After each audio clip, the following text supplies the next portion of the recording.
So I got in a little bit of a fight with a spicy cat over on YouTube who was absolutely committed to the idea that 90% of people who experience infidelity will be divorced within 5 years after that infidelity. And I kept trying to tell this person that that is not true. That is not what the research shows. And he kept pushing back saying, oh no, the Institute of Family Studies has a blog and that's exactly what it shows. And people over there know what they're talking about, unlike you. So it was a very positive conversation, as you can imagine. But there's only one study that I could find that really looked at long-term divorce rates for people who had experienced infidelity.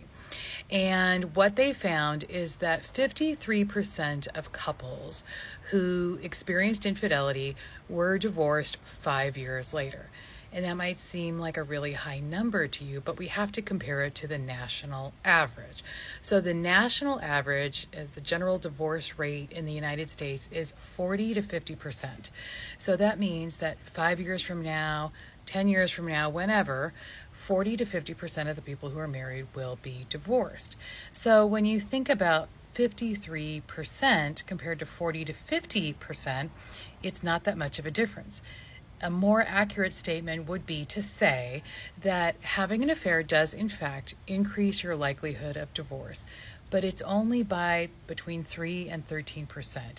It's not that 90% of people who are going to, 90% of people are going to be divorced after having an affair. So whenever you hear that statistic, please push back on it. I don't know where it came from. Maybe it came from the Chump Lady book. I'm not sure, but the people on YouTube are deeply committed to this idea. So feel free to let them know that that is not correct.